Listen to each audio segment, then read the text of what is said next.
नमस्कार.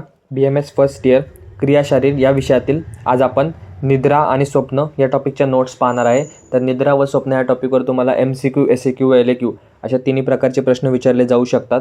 त्याच्यात जास्त चान्सेस आहेत तुम्हाला निद्रेचे प्रकार, स्वप्नाचे प्रकार SAQमध्ये विचारण्याचे. तर हा व्हिडिओ शेवटपर्यंत नक्की पहा. तर ज्या मी नोट्स तुम्हाला देणार आहे ते तुम्ही स्वतःच्या हँडरायटिंगमध्ये एकदा लिहून काढा. कारण जोपर्यंत तुम्ही गोष्टी स्वतःहून लिहित नाही, नोट्स स्वतःहून काढत नाही, तोपर्यंत तुमच्या लक्षात राहणार नाही व पेपरमध्ये आठवणार नाही. कारण जेव्हा आपण एखादी गोष्ट एकदा लिहितो व नंतर ती वाचतो तेव्हा ते आपल्या जास्त लक्षात राहते व पेपरमध्ये आपल्याला तसं आठवतं. तसंच BMS फर्स्ट इयर संबंधित इतर विषयाचे, इतर टॉपिकचे व्हिडिओसुद्धा आपल्या चॅनलवर अपलोडेड आहेत. जर ते तुम्ही बघितले नसतील तर ते सुद्धा एकदा अवश्य पहा. तर पाहूयात निद्रा. सुरुवातीला निद्रेची उत्पत्ती. आहार, निद्रा आणि ब्रह्मचर्या हे आयुष्याचे 3 उपस्तंभ आहेत. आपल्याला माहिती आहे त्रयोपस्तंभ, आहार, निद्रा आणि ब्रह्मचर्या. ते तर 3 उपस्तंभ आहेत व यामुळे आरोग्याचे रक्षण होते. या तिघांमुळे आपल्या आरोग्याचे रक्षण होते. त्यामध्ये तर झोप येण्याची प्रमुख कारणे कोणती आहेत, म्हणजे आपल्याला झोप का येते तर त्याचे प्रमुख काही कारणं आहेत. त्यामध्ये शारीरिक व मानसिक थकव्यामुळे, त्यानंतर ज्ञानेंद्रियांचा थकवा आणि तमोगुण वाढल्यास किंवा कफदोष वाढल्यास आपल्याला झोप येते. तर हे होते काही निद्राचे प्रमुख कारणे. तर आता आपल्याला समजलं की झोप का येते. तर मग निद्रेचे शरीरावर होणारे काय परिणाम आहेत, तर त्यामध्ये कोणत्याही गोष्टीचे परिणाम कसे असतात, एकतर चांगले किंवा वाईट. तर निद्रेचे योग्य परिणाम आणि अयोग्य परिणाम पाहूयात.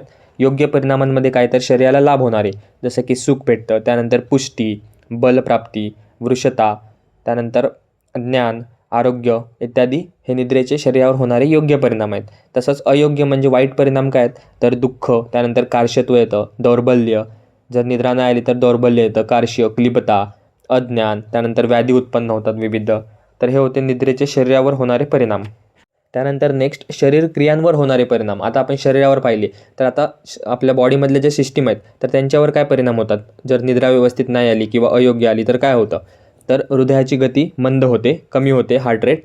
त्यानंतर श्वसन गती मंद होते, रेस्पिरेशन कमी होतं. त्यानंतर ज्ञानेंद्रिय व कर्मेंद्रियांच्या हालचाली कमी होतात. त्यानंतर शरीराची झीज भरून येते आणि अन्नपचन व्यवस्थित होते. तर आता जे आपण शरीर क्रियांवर होणारे परिणाम पाहिले त्यामध्ये निद्रा योग्य आली आणि नाही आली तर दोन्ही प्रकारचे परिणाम होते. त्यानंतर निद्रेचे महत्त्व. देहधारणेमध्ये निद्रा महत्त्वाची आहे. त्यानंतर स्थूलता, कृशता आहार व निद्रेवर अवलंबून असते. स्थूलता आणि कृशता कशावर अवलंबून असते, तर आहार आणि निद्रेवर अवलंबून असते. त्यानंतर झोपून उठल्यास पचन, मलोत्सर्जन इत्यादी क्रिया नियमित होतात. शारीरिक व मानसिक थकवा दूर होतो, इंद्रियांचं दौर्बल्य कमी होतं. त्यानंतर ज्ञानेंद्रियांना आराम मिळतो, इंद्रिय बल, वर्ण, कांती, तृप्ती होते. तर हे सर्व निद्रेचे महत्त्व आहे. तर तुम्हाला प्रश्न कसा विचारला जाऊ शकतो SAQ की निद्रेचे प्रकार व महत्त्व लिहा. तर अशा प्रकारचे SAQ सुद्धा प्रिव्हियस इयरमध्ये विचारलेले आहेत. तर व्यवस्थित त्याची प्रॅक्टिस करा. नेक्स्ट निद्रेचे प्रकार. चरक सूत्रस्थान अध्याय 21 व सुश्रुत संहिता शारीरस्थान अध्याय 4मध्ये निद्रा संदर्भ आलेला आहे. त्यामध्ये त्यांनी निद्राचे प्रकार सांगितलेले आहेत. तर निद्रेचे 6 प्रकार सांगितलेले आहेत. ते कोणते तर तमोभवा, श्लेष्म समुद्भवा, मनशरीर संभवा, आगंतुकी, व्याधी अनुवर्तिनी आणि रात्री स्वभाव प्रवाह. एकदा तुम्ही याचा निद्रेचा प्रकारांचा श्लोक बघून घ्या. तो काय नाही, फक्त हेच नावं श्लोकाच्या स्वरूपात आहेत, तर तो तुमच्या लवकर लक्षात राहतील. तर तमोभवा म्हणजे काय, तर तमोगुण वाढल्यामुळे येणारी जी निद्रा असते त्याला तमोभवा निद्रा असं म्हणतात. त्यानंतर श्लेष्म समुद्भवा म्हणजे कफदोष वाढल्यामुळे जी निद्रा येते त्याला श्लेष्म समुद्भवा निद्रा असं म्हणतात. त्यानंतर मन शरीर संभवा म्हणजे मन आणि शरीर जेव्हा थकतं त्या प्रकारची निद्रा म्हणजे मन शरीर संभवा.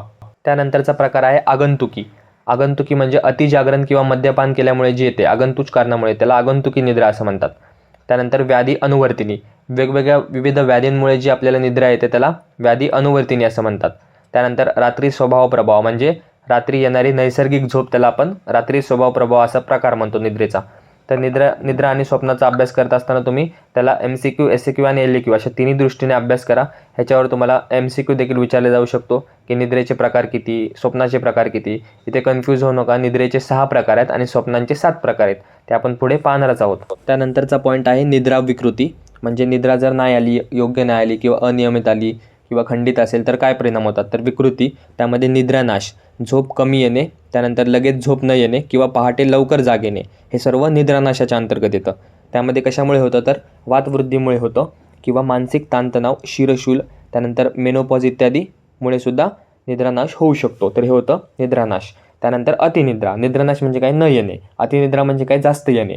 तर अतिनिद्रा कशामुळे होऊ शकते, तर कफप्रकोपामुळे, त्यानंतर थायरॉइड ग्रंथीचा स्त्राव कमी झाल्यामुळे आणि जास्त प्रमाणात निद्रा येते. तर हे त्याचं लक्षण आहे. त्यानंतर निद्रा संबंधित काही अजून एक्स्ट्रा पॉईंट्स आहेत. त्यामध्ये निद्रा काय आहे आपल्याला माहिती आहे की एक अधारणीय वेग आहे. अधारणीय म्हणजे काय तर त्याचं धारण करायचं नसतं. वेग धारण केल्यामुळे काय होतं, खालील लक्षणं दिसतात. जर आपण निद्रा वेग धारण केला तर काय लक्षणं दिसतील, तर नेत्रगौरव, शिरोगौरव, जांभया, आळस. म्हणजे जर तुम्हाला झोप येते आणि तुम्ही नाही झोपला तर काय काय लक्षणं दिसतात ते आपल्या बॉडीवर दिसतात तेच तुम्हाला इथे मेन्शन करायचे. त्यामुळे जे तुम्ही वाचताय ते तुम्ही स्वतःवर अप्लाय करायला शिका, जेणेकरून पेपरमध्ये तुम्हाला असं होणार नाही की मी विसरलोच, मी आता काहीच लिहू शकत नाही. तर तसा अभ्यास करू नका. जे काही तुम्ही स्टडी कराल ते व्यवस्थित करा आणि अशा उद्देशाने करा की तुम्ही आत्ता वाचताय तर ते तुम्हाला पेपरपर्यंत लक्षात राहिलं पाहिजे, तसंच पेपरमध्ये लिहिता आलं पाहिजे. त्यानंतर लहान मुलांमध्ये कफदोष अधिक असतो, त्यामुळे जास्त काळ त्यांना झोप लागते. आणि वार्धक्यामध्ये काय असतं तर वातदोषाचं आधिक्य असतं, त्यामुळे त्यांना झोप कमी लागते. तर हे सर्व होतं निद्रा संबंधित. जर निद्रावर प्रश्न आला तर तुम्हाला एवढे पॉईंट्स लिहायचे आहेत किंवा जे पॉईंट्स विचारलेत ते तुम्हाला व्यवस्थित लिहायचे आहेत. त्यानंतर ह्यातच एक पुढील भाग आहे म्हणजे तो म्हणजे स्वप्नाचा. आता स्वप्न म्हणजे काय तर सगळ्यांनाच माहिती आहे की आपण जेव्हा झोपलेलो असतो रात्री तेव्हा जे आपल्याला येतं त्याला स्वप्न असं म्हणतो. तर स्वप्नाचे देखील काही प्रकार सांगितलेले आहेत. 7 प्रकार सांगितलेले आहेत. एक एक प्रकार पाहूयात. सुरुवातीला आधी आपण 7 कोणते प्रकार आहेत ते एकदा बघून घेऊया. दुष्ट स्वप्न, श्रुत स्वप्न, अनुभूत स्वप्न, प्रार्थित स्वप्न, कल्पित स्वप्न, भाविक स्वप्न आणि दोषद स्वप्न. हे स्वप्नाचे 7 प्रकार आहेत. मागे आपण निद्रेचे 6 प्रकार पाहिले होते आणि स्वप्नाचे 7 प्रकार आहेत, कन्फ्यूज होऊ नका. त्यानंतर आता त्याच्या नावातच अर्थ आहे काय कायांच्या, तुम्हाला समजेल. दुष्ट स्वप्न म्हणजे काय तर पूर्वी पाहिलेली एखादी गोष्ट किंवा प्रसंग तो स्वप्नात दिसणे, त्याला आपण दुष्ट स्वप्न असं म्हणतो. तो प्रसंग चांगला असू दे किंवा वाईट असू दे तर त्याला दुष्ट स्वप्न म्हणतात. त्यानंतर श्रुत स्वप्न. श्रुत म्हणजे काय तर ऐकणे, तर पूर्वी एखादी ऐकलेली गोष्ट असते किंवा प्रसंग असतो तो स्वप्नात दिसतो, त्याला श्रुत स्वप्न असं म्हणतात.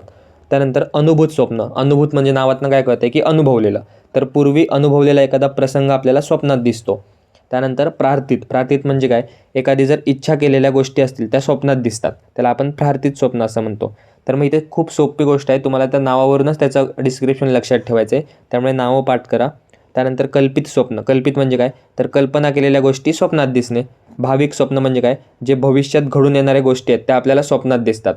त्यानंतर दोषद स्वप्न म्हणजे काय तर ज्या दोषाची वृद्धी असेल त्या दोषाचं आपल्याला स्वप्न दिसतं. आता ज्या दोषाची वृद्धी म्हणजे काय तर तुम्ही पाहिलं असेल मागे एक किंवा तुम्हाला कोणत्या विषयात आलं असेल की दोषानुसार आपल्याला लक्षणं दिसतात वा आकाशात उडणे, चालणे, पळणे, फिरणे, तर ते तशी लक्षणं दिसतात दोषवृद्धीनुसार. हे होते स्वप्नाचे 7 प्रकार. त्यानंतर प्रकृतीनुसार येणारे काही स्वप्नांचे प्रकार सांगितलेले आहेत, म्हणजे जे मी आत्ता तुम्हाला शेवटी सांगितलं की दोषानुसार येतात. तर वातमध्ये काय तर त्याचं गुण कोणतं आहे, लघु आणि चल. मग काय स्वप्नात येईल तर आकाशात उडणे, झाडावर चढणे, पर्वतावर चढणे, तर असे स्वप्न येतात. त्यानंतर पित्त दोषांमध्ये काय येतं, उष्ण तीक्ष्ण गुणाचं असतं, त्यामुळे वीज पडणे, आग लागणे इत्यादी स्वप्नात येतात आपल्याला. त्यानंतर कफदोषामध्ये काय येतं तर शीत आणि मंद गुणाचे असतात, त्यामध्ये जलाशय, कमळपुष्प इत्यादी म्हणजे पाण्यामध्ये विहार करणाऱ्या गोष्टी त्या सर्व स्वप्नात येतात. तर मी तुम्हाला जे मागं सांगितलं होतं की दोषानुसार स्वप्न, तर हेच आहे ते प्रकृतीनुसार येणारी स्वप्ने. तर या होत्या निद्रा व स्वप्न या टॉपिकच्या संपूर्ण डिटेलमध्ये नोट्स. व्हिडिओ जर तुम्हाला आवडला असेल तर चॅनलला सबस्क्राईब करा, व्हिडिओला लाईक करा, तुमच्या इतर फर्स्ट इयरच्या मित्रांमध्ये शेअर करा, जेणेकरून त्यांच्यापर्यंत आपला चॅनल पोचेल, हा व्हिडिओ पोचेल. तसंच तुमचे एक्झाम खूप जवळ आलेले आहेत, तुम्हाला जर कोणत्याही विषयाच्या कोणत्याही टॉपिकच्या नोट्स हव्या असतील तर नक्कीच तुम्ही कमेंट करू शकता. तसंच आयुर्वेदा इसेन्स BMS फर्स्ट इयरचं जर तुम्ही टेलिग्राम चॅनल जॉईन केलं नसेल तर टेलिग्राम चॅनल जॉईन करा, तिथेसुद्धा आपले अपडेट्स येत राहतात. असंच आपण भेटूया एका नवीन व्हिडिओमध्ये नवीन टॉपिकसोबत. धन्यवाद. So guys, subscribe Ayurveda Essence for more such videos. You will get all handwritten notes here.